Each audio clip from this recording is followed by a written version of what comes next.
आमून ऊपर आसमानों में चला गया है या नीचे जमीन में?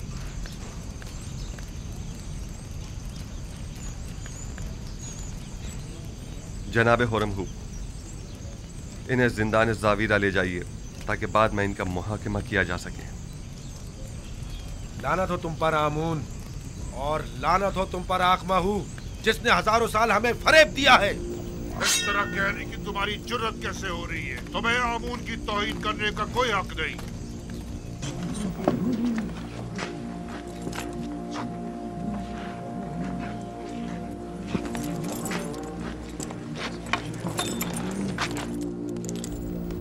आज शहर भर में चरागा और पुरस्कों जश्न का एहतमाम होना चाहिए। मैं आज के दिन को बुत परस्ती पर यकता परस्ती के फतह का दिन समझता हूँ और पयाम्बर खुदा जनाब युजारसीफ को इस कामयाबी की मुबारकबाद पेश करता हूँ।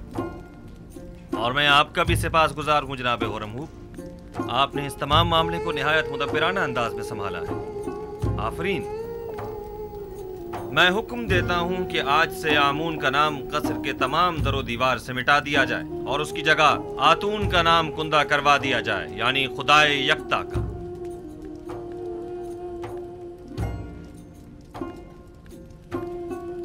और हुक्म देता हूँ कि आखमहू और उनके शरीके जुर्म साथियों को तादम मर्ग कैद में रखा जाए।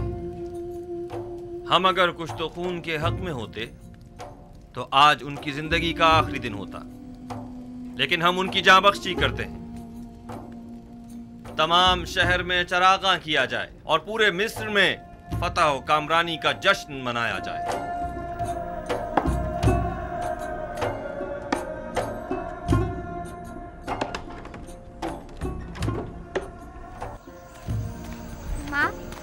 माँ, मुझे बहुत भूख लगी है, कुछ खाने को दे दो।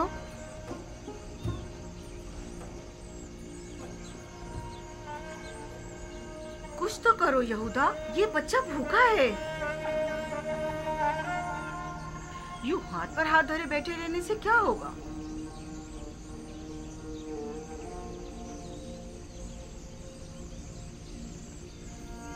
गुरूब होने तक बर्दाश्त करो। कहते रोजाना दिन में सिर्फ एक मर्तबा ही खाना खाया जा सकता है। बच्चे तो ये बातें नहीं समझते ना, वो बहुत भूखा है। तो इसे समझाने की कोशिश करो ना, चारा भी तो नहीं है।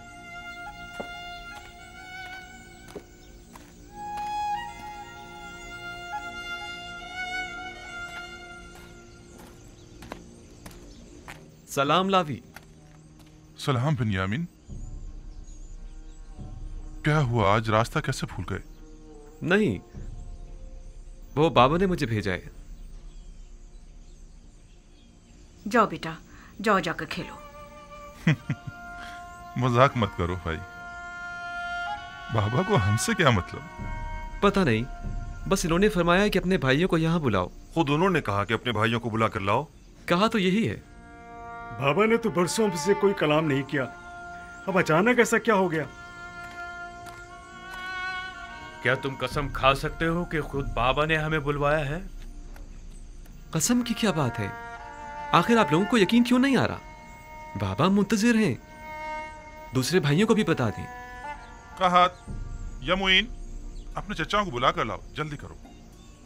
कहीं फिर यूसुफ के पुराने जख्म तो कुरेदने का इरादा नहीं है बाबा का? यूसुफ जख्म नहीं, गम है, एक ऐसा दर्द जो आप लोगों ने बाबा की रूह में उतारा है। मुझ में ना नसीहत सुनने का हौसला है और ना ही ताना और तशना बर्दाश्त करने का। उलझने के बजाय बेहतर होगा हम खुद चलकर देखें कि बाबा ने हमें क्यों बुलाया है। बहरहाल मैंने पैगाम पहुंचा दिया है, आना ना आना अब आप लोगों पर मुनसिर है। ठहरो, साथ ही चलते हैं। अब गुस्सा छोड़ो, ठीक है? दुनिया और आखिरत की जिंदगी में दो ग्रोहों की आकिबत कभी बखैर नहीं होती और खैर और बरकत की सादत नसीब नहीं होती। भला तुम में से कौन बता सकता है कि वो दोनों ग्रोह कौन से हैं? मैं बताऊं दादा जान? हाँ बताओ। वो जो अपने माँ बाप का एहतराम नहीं करते और उन्हें अजियत पहुंचाते हैं। आफरीन है तुम पर। तुम किसके बेटे हो? मैं फर्जंदे लावी हूँ। अच्छा, तो तुम कहात हो।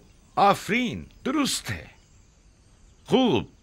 और वो दूसरा ग्रोह कौन सा है जिसका अंजाम अच्छा नहीं होता? तुम इसे कौन बताएगा? क्या मैं बताऊं दादा जान? तुम्हें तो मैं पहचानता हूं। अशबील हो तुम, फरजंद बिन यामीन। बताओ मेरी जान। वो जो अपने से बड़ों का एहतराम नहीं करते। आफरीन मेरी जान। जो बड़ों का एहतराम नहीं करते, हाँ वो उम्र के लिहाज से हो या ईमान के लिहाज से, दुनिया और आखिरत में उनका अंजाम कभी बखैर नहीं होता। वो लोग दुनिया और आखिरत में कभी भी सुरखरू नहीं हो सकते। मैं उनके लिए जिन्होंने अपने पैगंबर और अपने बूढ़े ज़ईफ बाप की हुर्मत का पास नहीं रखा बहुत फिक्रमंद हूं। खुदावंद उनकी आक़िबत बखैर करे। सलाम बाबा। सलाम दुरूद पर नबी खुदा। सलाम माँ। सलाम पर नबी खुदा। सलाम पर नबी खुदा। सलाम बाबा।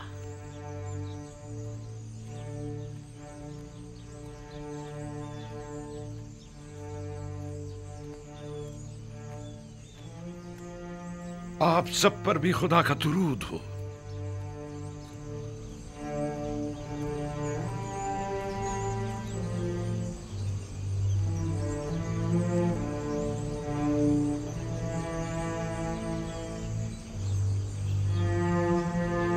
सब आ गए?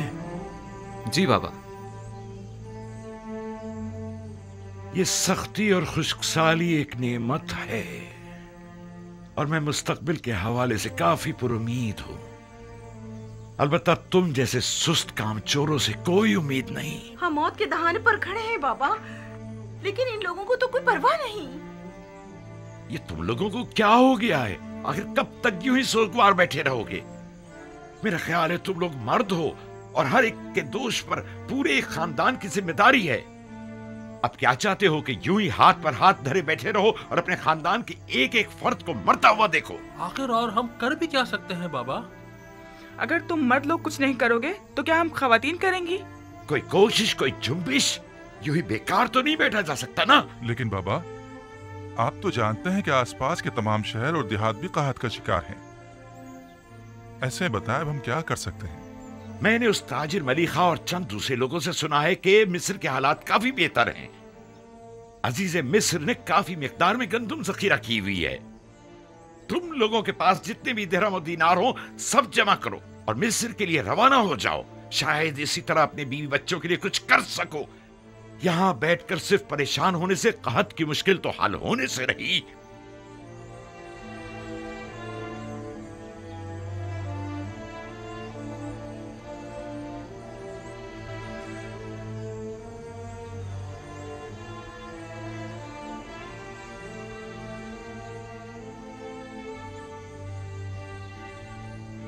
यहाँ से मिस्र तक कितने दिन का सफर है? तकरीबन 20 रोज। रास्ता काफी तवील है। इसके सिवा कोई चारा नहीं। अब हम अपने बीवी बच्चों की मौत का तमाशा तो करने से रहे। गंदुम वहां भी ना मिली तो कम से कम तसल्ली तो हो जाएगी कि जिंदा रहने के लिए हमने अपनी पूरी कोशिश तो की। अब तो मुझसे और मेरे बच्चों से मजीद भूख बर्दाश्त बिल्कुल नहीं होती। अगर कहत से खानदानी बनी इसराइल पर कोई मुसीबत टूटी तो मैं खुद को कभी माफ नहीं कर सकूंगा। मेरा ख्याल है कि बाबा का मिस्र जाने का हुक्म देना और गंदम की तलाश में तगोदो करने का कहना ये सब एक आजमाइश है।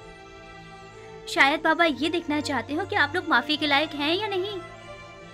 अगर नबी खुदा आपको जाने की तरकीब दे रहे हैं तो तरद्दुद मत करें। वो ऐसी बातें जानते हैं कि जिनका तुम्हें इल्म नहीं।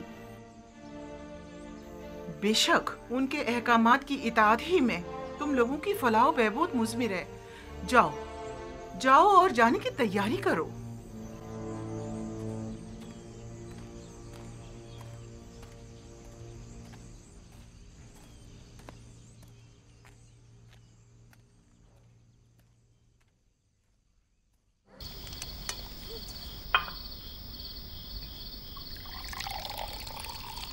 हम इतना तवील रास्ता तय करके जाएंगे, जबकि मैं जानता हूं जाना बेकार है। अगले चंद रोज में तो ये रोटी भी खाने को मैसर नहीं आएगी। रास्ते के खतरात के बारे में भी सोचा है? खूंखार वहशी दरिंदों और राजानों से भी वास्ता पड़ सकता है। आप लोग सब 11 भाई हैं, सब के सब निडर और बहादुर। फिर डर और खौफ कैसा? मैं आपके लिए सामान्य सफर और कुछ ज्यादा राह का इंतजाम करती हूँ। अगर तुम लोगों का ख्याल ना होता तो मैं कभी ना चाहता। अपनी माँ का ख्याल रखना। अब घर की जिम्मेदारी तुम लोगों पर है। हम अब बड़े हो गए हैं बाबा, क्या हम आपके साथ नहीं जा सकते? नहीं बेटा, हम भाइयों ने तय किया है कि हम में से कोई भी अपने बेटों को साथ नहीं लेके जाएगा। और वैसे भी अभी तुम लोग कम उम्र और ना तजुर्बेकार हो और सफर के खतरात से नाशना। तवील सफर के लिए तजुर्बे का होना निहायत जरूरी है। अपना बहुत ख्याल रखिएगा। मैंने सुना है कि राहजन घात लगाए बैठते हैं और कारवां वालों पर हमला करते हैं। 11 बरोमंद भाइयों पर हमला करने की किस में जुर्रत होगी? और फिर किनान के दीगर अफराद भी इस सफर में हम लोगों के साथ होंगे। अहद, जरशु, कहात, देखो घर और जानवरों की तरफ से मैं बेफिक्र हो जाऊं ना। मैं तुम लोगों के भरोसे पर इस सफर पर जा रहा हूँ। मैं आपका सम्मानित सफर आमादा कर देती हूँ। सिपास गुजार हूँ।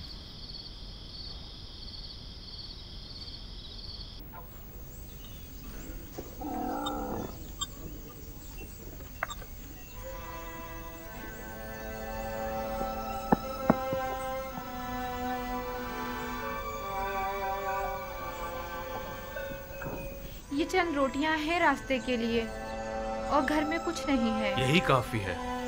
वो सिक्के संभाल के रख लिए है ना आपने? परेशान मत हो, वो बिल्कुल महफूज है।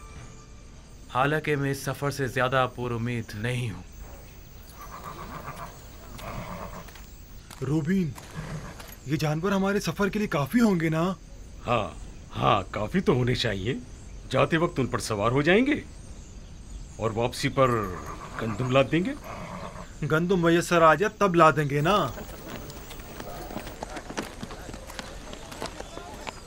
हम भी आपके साथ चलेंगे। सफर पर जाने के लिए काफी अफराद जमा हो गए हैं। हाँ, ये तो बड़ी अच्छी बात है। हम तादाद में जितने ज्यादा होंगे खतरे का इम्कान कम होगा। इस सफर के तमाम खतरों के बावजूद मुझे यकीन है कि हम खाली हाथ नहीं लौटेंगे। तवक्कल बर खुदा। बहरहाल हमें तो अपनी सी कोशिश करनी चाहिए। भाइयों, अपना ख्याल रखिएगा। और बहन, तुम भी हमारे बीवी बच्चों का ख्याल रखना और अपना भी। आप भाइयों के हमरा नहीं जाएंगे? जाना तो चाहिए, लेकिन मैं जानता हूं कि बाबा इजाजत नहीं देंगे। आप बात तो करें, शायद इजाजत दे दें। देखता हूं।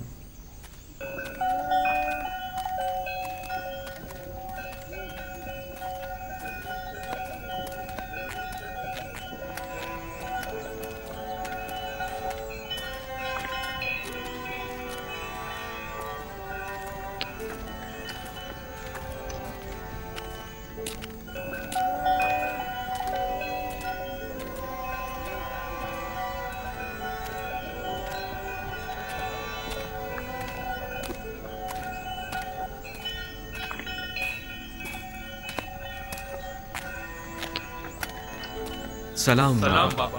सलाम सलाम बेटा। बाबा, हम जाने के लिए तैयार हैं। आपकी इजाजत है?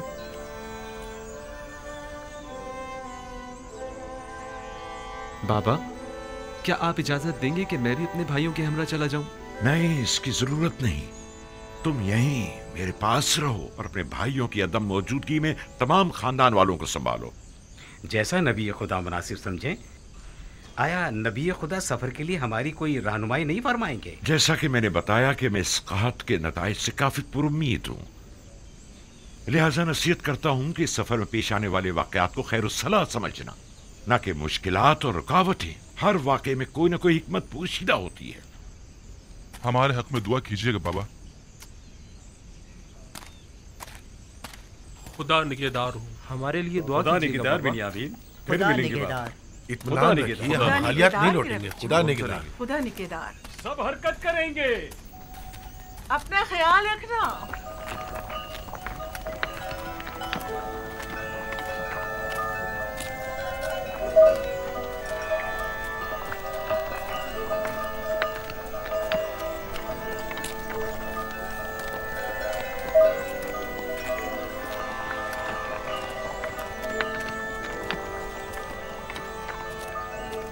खुदावंदा, इन्हें कामयाब और सही सलामत लौटाना। आमीन।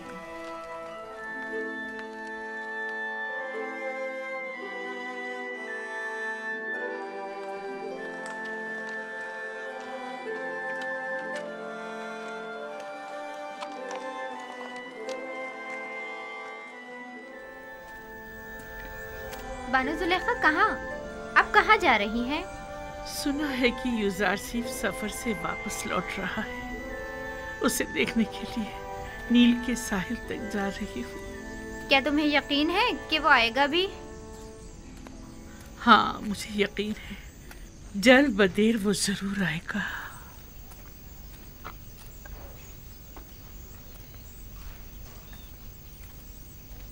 देखा तुमने, कितनी सादा और भोली है। गोया तुम्हारी तंजिया बातें उसे समझ ही में नहीं आई। लगता है अपनी अकल से हाथ धो बैठी है, लेकिन मैं फिर भी उनके लिए एहतराम की कायल हूँ। दीवाने भी काबिल एहतराम हुआ करते हैं। हमेशा बच्चे और जवान युजारसीफ से मुतालिक झूठी झूठी खबरों से उसे बेवकूफ़ बनाते रहते हैं और उससे इनाम मिलते रहते हैं। इसके बावजूद कि अब उनकी तमाम शान शौकत ख़त्म हो चुकी है, लेकिन फिर भी वो नाउम्मीद नहीं हुई है। युजारसीफ की खबर सुनते ही उन्हें देखने के लिए चल पड़ती हैं। युजारसीफ तो हर रोज़ किसी न किसी शहर में होता है, उससे मिलना इतना आसान नहीं।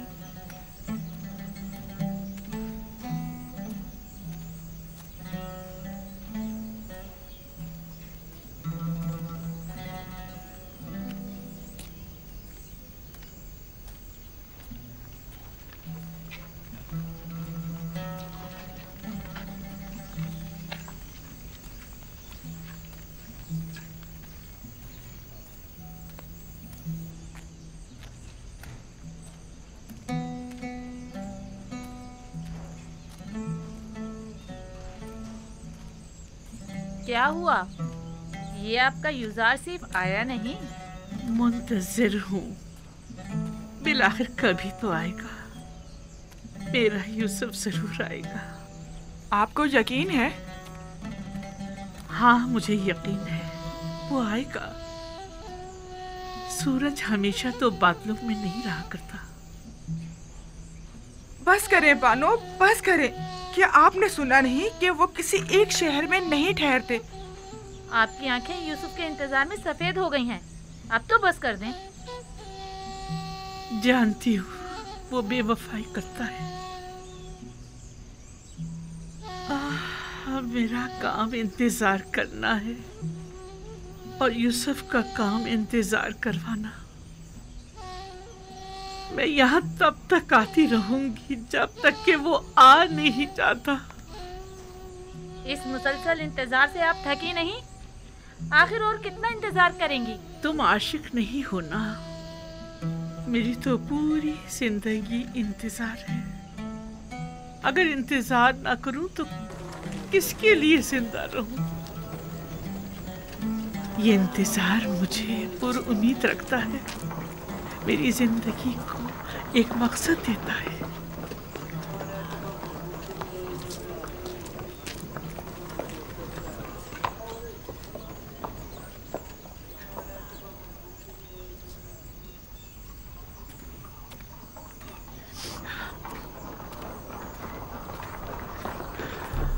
यूसुफ की खुशबू आ रही है। यूसुफ की खुशबू आ रही है। यूसुफ यही कही है। मैं उसकी बू महसूस कर रही हूँ। आपको वहम हो गया है बानू। यूसुफ यहाँ कहाँ से आए? नहीं नहीं, मुझे पूरा यकीन है, वो जरूर यही कहीं नजदीकी है। जरा गौर से देखो। पागल दीवानी, भला युजारसीफ यहाँ कहाँ से आए?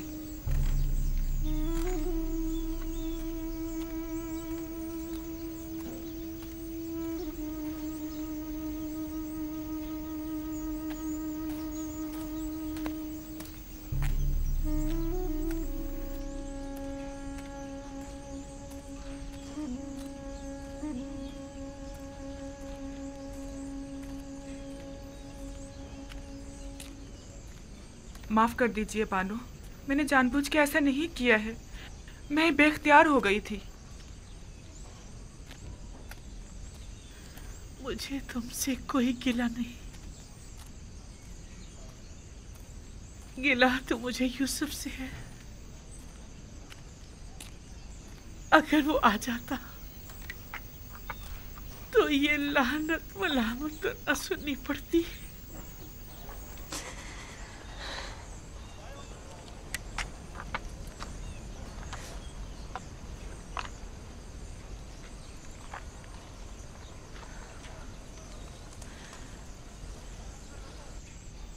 लेकिन वो आएगा।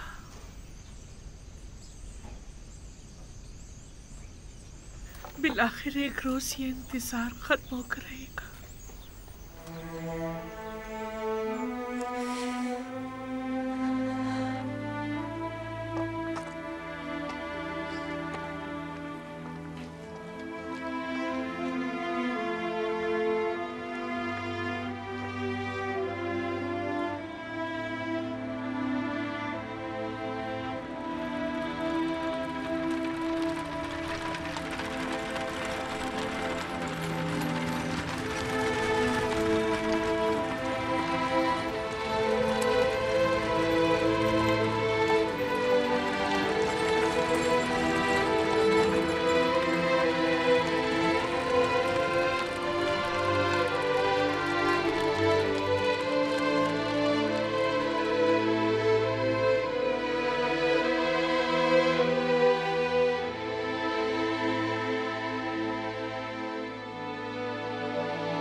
ये ज़मीन फ़िलहाल बंजर है, लेकिन जल्द ही कहत ख़त्म हो जाएगा। ये ज़मीन मिस्र के बहुत से गरीब काश्तकारों के लिए काफ़ी होगी। अब ये तमाम एराज़ी हुकूमत मिस्र की मिल्कियत है। हमें इन सारी ज़मीनों को नादार काश्तकारों में तकसीम करना होगा ताकि वो इस पर अपने लिए काश्त करें और हुकूमत को महसूल अदा करें। ये तो बहुत अच्छा होगा। इस तरह तमाम गुलाम साहिब ज़मीन हो जाएंगे।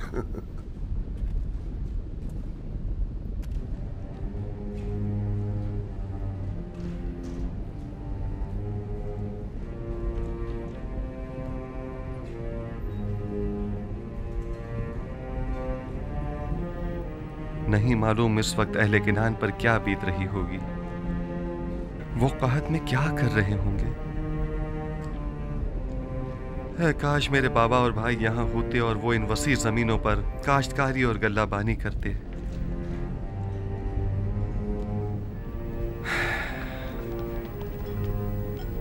जब ये इतना बड़ा दरियाई नील इस तरह खुश्क हो गया है तो जाहिर है कि किनान की हालत क्या होगी।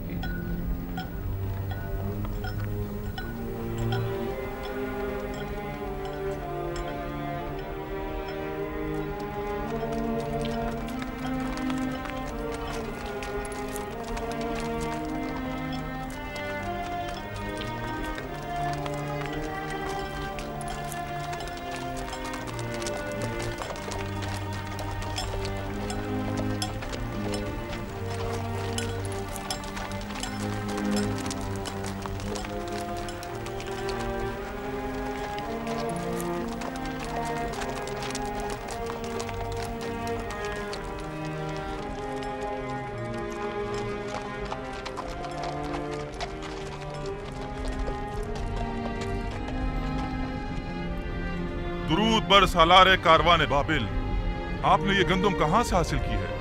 आप पर भी दुरूद हो।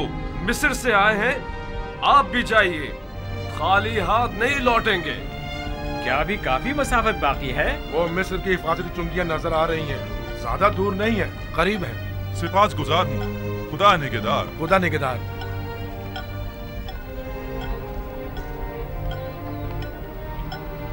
जल्दी करो, जल्दी जल्दी कदम बढ़ाओ। वाह, अब तक तो बड़ी बेजारी से मिस्र आ रहे थे, अब क्या हो गया? अब तक कोई उम्मीद जो न थी।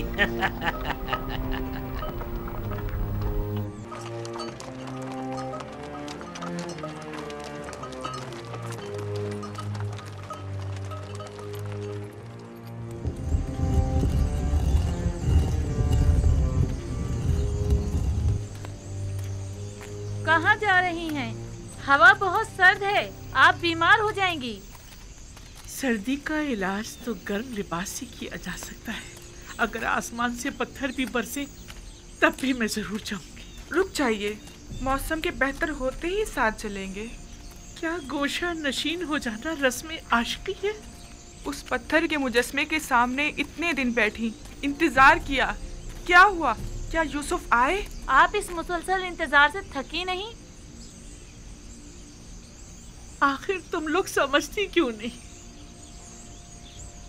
हर रात यूसुफ की दीदार की उम्मीद में आंखें बंद करती हूँ और सुबह उसके दीदार की आस में उस पत्थर के मुजस्मे के सामने इंतजार करने बैठ जाती हूँ।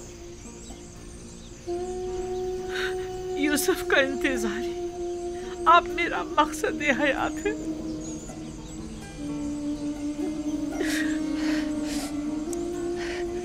मैं कभी भी मायूस होकर इंतजार करने से नहीं थकूं।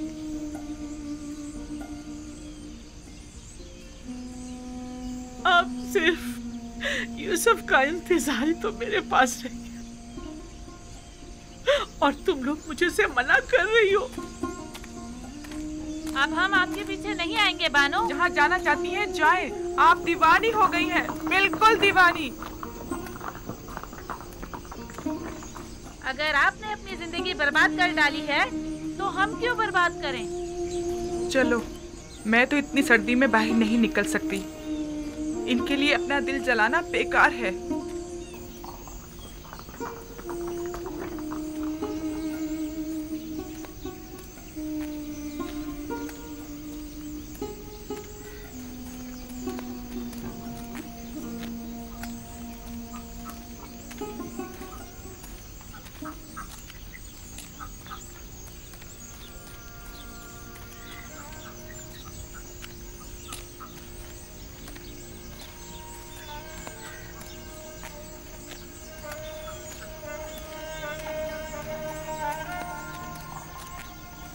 जुलेखा, क्या इस सर्दी में तुम्हारा कोई घर या ठिकाना नहीं है? कसर है ना महल की तरह कुशादा, कब्र की तरह तंग, जिंदान की तरह तारीक।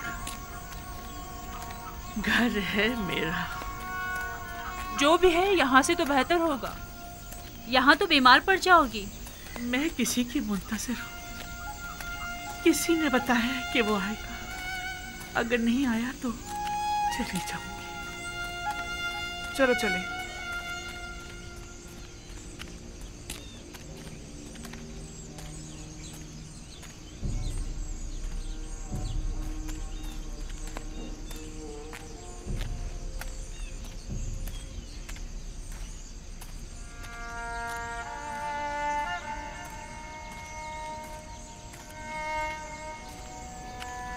क्या हुआ? तुम लोगों ने तो मुझे मेरे हाल पर छोड़ दिया था ना। कोशिश तो बहुत की, लेकिन हो ना सका। हमें आपकी आदत हो गई है बानो। बचपन से आँख खोलते ही सिर्फ आप ही को देखा है। आप ही के कसर में पले बड़े हैं। किसी और जगह से तो हम वाकिफ भी नहीं। मेरा पीछा छोड़ दो। मेरी तन्हाइयों में मुखल मत हो। लेकिन हम आपको यूं तन्हा तो नहीं छोड़ सकते ना। तुम्हारे साथ जब होती हूँ तो तन्हा हो जाती हूँ, वरना हमेशा हर जगह यूसुफ मेरे पास होता है। तुम दोनों के आते वो मुझे छोड़कर चला जाता है।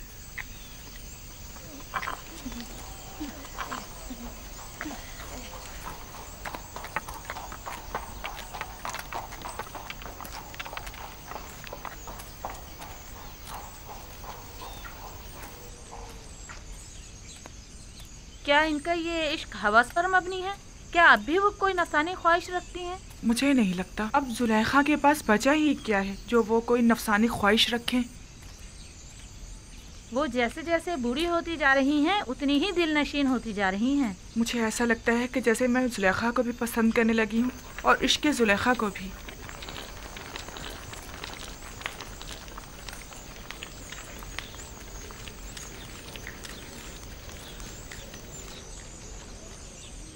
नाम और पता वगैरह लिख कर दे दो। हम 10 भाई हैं।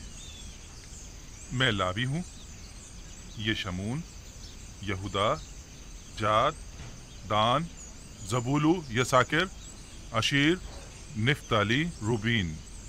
हम सब फर्जंदान याकूब और किनान के रहने वाले हैं। तुम 10 अफराद भाई हो। तिब्स किस लिए आए हो? दूसरे लोग किस लिए आए हैं? हम भी दूसरों की तरह। तुम्हें दूसरों से कोई मतलब नहीं होना चाहिए। मेरे सवाल का जवाब दो। तुम लोगों की मिस्र आने की वजह क्या है? हम गंदुम खरीदने के लिए मिस्र आए हैं। हमारी सरजमीन किनान भी कैद की जद में है। हमें बताएं अब हमें क्या करना होगा। हमें मामूर किया गया है कि अजनबी लोगों की मुकम्मल मालूमात हासिल करें। हमें मालूम होना चाहिए कि तुम लोगों ने इससे कब्ल यहाँ से गंदुम हासिल किए या नहीं। आया गंदुम के ताजिर हो या काहतज़दा। अपने नाम, पते और कुल तादाद लिखो। ये इतने सारे बहाने किस लिए? अगर गंदुम नहीं बेचना है तो इतना तंग क्यों कर रहे हो? ये यहाँ के कवानीन हैं। अगर कबूल नहीं है तो जा सकते हो। जाओ, कोई गंदुम नहीं है यहाँ। बस करो शमून। मैं आपसे माजरत चाहता हूँ जनाब। अगर ये कवानीन सबके लिए हैं तो हम भी इनका एहतराम करेंगे। आप बताइए अब हमें क्या करना होगा। अपने तमाम कवायद इस कागज पर दर्ज करें। वो हम जनाब यूजारसीफ की खिदमत में पेश करेंगे। देखें वो क्या हुक्म देते हैं। तुम और तुम्हारे दीगर भाई मेरे हुक्म लाने तक यही दरवाजे के बाहर इंतजार करें। बहुत बेहतर जनाब। इसमें लड़ने झगड़ने की तो कोई बात ही नहीं।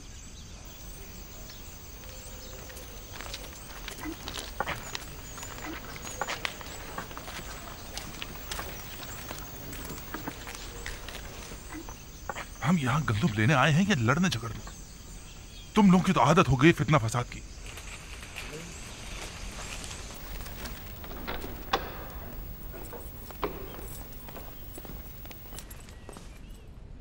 या नबी खुदा, दरवाजा सूरिया का निगहबान गुजारिशात पेश करना चाहता है। क्या इजाजत है? हाँ, बुला लीजिए उसे।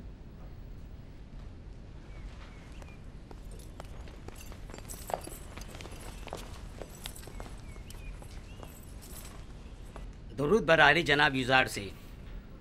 दुरूद खुदावंद हो तुम पर भी। हाँ कहो, क्या बात है? गुज़िश्ता हफ्ते दरवाज़ा सूरिया से शहर तिब्स में दाखिल होने वाले गैर मुल्कियों की कुल तादाद 390 थी। सब ने एक एक बोरी गंदुम खरीदी और उसी दरवाजे से वापस चले गए। उन सब का ताल्लुक़ हमारे क़ुर्ब जवार के हमसाए ममालिक शामात वगैरह से था। बस और कोई ख़ास बात नहीं है। अलबत्ता आज 10 भाई जो अपने ताल्लुक़ केनान से बताते हैं वारिद शहर होना चाहते हैं। केनान से 10 भाई? नाम नहीं पूछे उनके? क्यों नहीं आली जनाब, उनके नाम इसमें दर्ज कर दिए गए हैं।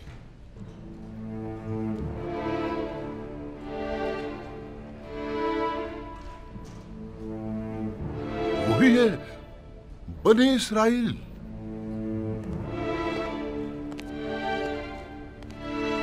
क्या हुआ नबी खुदा? क्या कोई नाखुशगवार वाकया पेश आया है?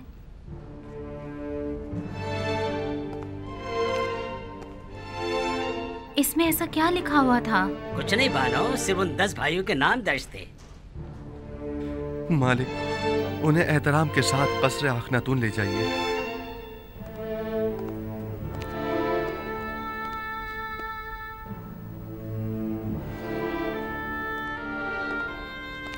आपको खुदा का वास्ता कुछ तो बताएं। आखिर आप कुछ बोलते क्यों नहीं? बिलाखिर तकदीर मेरे भाइयों को मिस्र ले आई है ताकि वादा खुदाबंदी की तकमीलियत का अपनी आंखों से मुशाहिदा कर सकें। इतने तवील अरसे बाद? इरादा खुदाबंदी यही था कि हम एक दूसरे से इतने अरसे दूर रहें। बस मेरा आपसे ये तकाजा है कि यहाँ मेरे भाइयों की मौजूदगी का किसी को इल्म न होने पाए। खुदाया सिपास गुजार हूँ, सिपास गुजार हूँ।